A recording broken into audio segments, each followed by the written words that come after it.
They called him Chosen, a boy no older than 12, his eyes burning with conviction.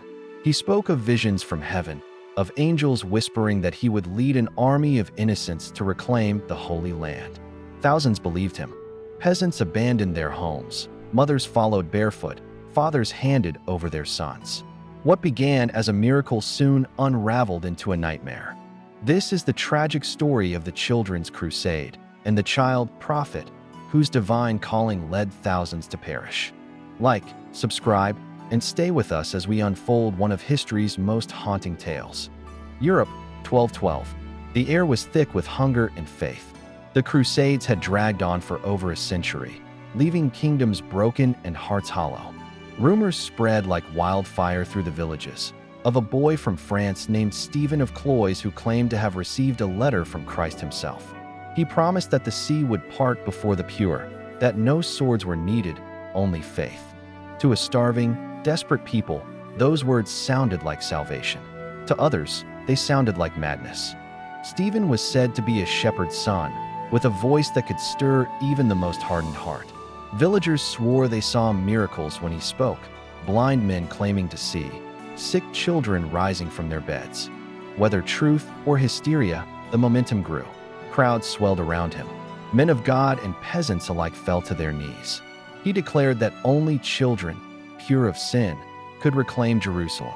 And so, tens of thousands of young souls answered the call.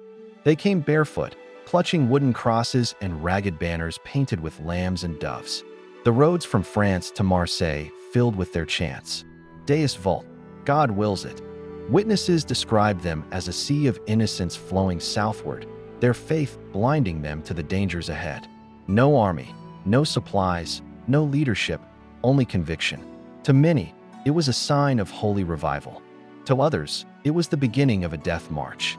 When Stephen reached the coast of Marseille, he declared that the sea would open for them, just as it did for Moses. The children gathered by the shore, weeping and praying, waiting for the waves to part. But the waters remained still, cold, and merciless. Days passed. The sun burned their skin, and hunger hollowed their faces. Some began to doubt. Some turned back. But most stayed, clinging to faith as their only nourishment. Then came the merchants, men named Hugo Farius and William Porcus. They offered ships, promising to carry the children safely to the Holy Land. 7 ships were prepared, and the children, believing divine providence had answered, boarded with joy and song. Stephen smiled as they sailed away, his prophecy seemingly fulfilled.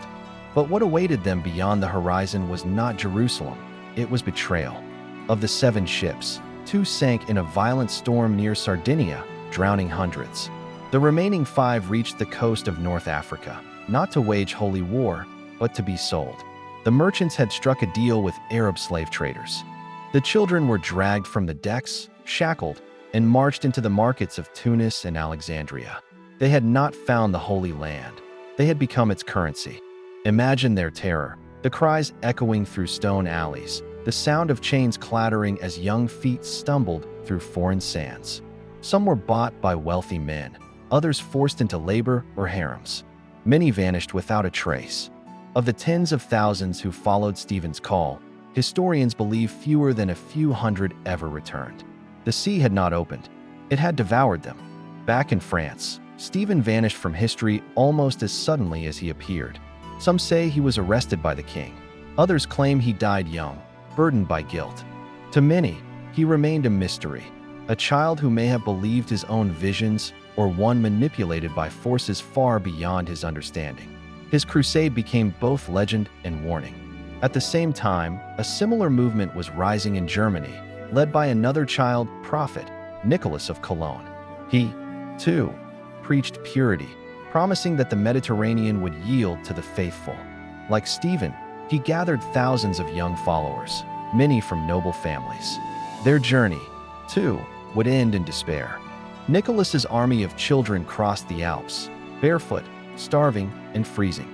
Witnesses described bodies scattered across the mountain passes, tiny hands frozen around crosses. Some villages tried to feed them, others shut their gates in fear. The survivors reached Genoa, exhausted, believing the sea would open. But again, the waves mocked them. The miracle never came. Nicholas pleaded with the Genoese to grant ships for the voyage, but the city refused. Many of the children were taken in by local families or forced into servitude. Others tried to walk home, but never made it. It is said Nicholas himself died somewhere in Italy, heartbroken and disillusioned. The Children's Crusade had failed, not by sword or sin, but by the weight of human faith misplaced. Historians still argue, were these truly crusades, or mass migrations of desperate souls seeking purpose? Some suggest the movement was never organized, merely waves of famine-stricken youth drawn by hope. Yet letters, chronicles, and sermons from the time confirm one thing: they believed. They believed so deeply that they abandoned everything and paid the ultimate price. The church, embarrassed by the tragedy, condemned the events as heresy. Yet in private, priests wept. Pope Innocent III reportedly said, "These children put us to shame." Their faith was unquestionable, but their innocence was exploited. The tragedy exposed the dangers of blind zeal and the cruelty of those who profit from it. For medieval Europe, the story spread like wildfire. Mothers whispered warnings to their children, not to follow strangers who promise miracles. Artists painted scenes of the drowned and enslaved. Preachers used the tale as a sermon of caution, that even purity, when untethered from wisdom, can lead to ruin. The myth of divine innocence had been shattered on the rocks of human greed.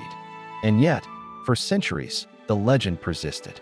In villages across France and Germany, people spoke of the holy children who vanished into the sea. Some said they were not lost, but transformed into angels. Others believed they reached Jerusalem and lived forever in God's light. Hope clung to the myth like ivy on a ruined wall. Modern historians view the Children's Crusade not as madness, but as a reflection of desperation. Europe was scarred by war, poverty, and spiritual exhaustion. The idea of a child savior offered redemption, a symbol of innocence untouched by political corruption. But in their longing, people surrendered their children to a fantasy, and the cost was irreversible. There is a haunting power in collective belief, the kind that can move mountains or drown nations. The Children's Crusade proved how faith, when untempered by reason, can transform into destruction. It was not an act of evil, but of yearning, the same yearning that drives humans toward light, even as it consumes them in fire. The merchants who betrayed the children were never punished. Some grew rich, their crimes hidden under layers of rumor and time. Their names, Hugo Farius and William Porcus, survive in chronicles, cursed for eternity. But justice, like the sea, remained still. Even centuries later, the story continues to echo, in literature, in art, in whispers. Every generation rediscovers the same question: what happens when innocence becomes weaponized? When faith is used to lead rather than to guide? The Children's Crusade is not just history, it's a mirror. If you listen closely to the old cathedrals of France, they say you can still hear the songs of those children, hymns carried by the wind, faint and sorrowful. Bells toll, waves crash, and the echoes of their hopes still drift across the Mediterranean. In our time, the story feels eerily familiar. People still follow promises, some to salvation, others to ruin. The tools have changed, but the hearts remain the same. Blind faith, charismatic leaders, desperate believers. History repeats in new disguises. The Children's Crusade reminds us that purity alone cannot save us. Without wisdom, it becomes a torch that burns those who hold it. And the boy prophet, whether delusional, divine, or deceived, remains one of history's most tragic figures. A symbol of hope twisted into horror. Some chroniclers wrote that Stephen saw visions of the Virgin before his death. Others claim he disappeared into the wilderness, never to be seen again. Perhaps that was mercy, that he did not live to see what his holy mission had become. The fields once filled with singing children fell silent. Their crosses rotted in the mud. Their prayers, unanswered, lingered like ghosts. Only the memory remained, a testament to how far faith can carry humanity and how far it can destroy it. Centuries later, poets would call them the lost angels of God. Their story inspired paintings, operas, even political movements. Yet no art could capture the raw truth, the fear in their eyes, the hunger in their bones, the moment when hope turned to horror. Today, the Children's Crusade stands as both legend and warning. It reminds us that miracles are not found in seas parting, but in the courage to question. It asks us to look beyond promises and seek understanding. For faith without knowledge is as deadly as the storm that drowned them. Every empire, every belief system has its prophets, some divine, some false, but none so tragic as a child who believed he could save the world. Stephen's story endures because it captures the most painful paradox of humanity, that even innocence can lead us astray. The sea that swallowed the children remains unchanged, calm, indifferent, eternal.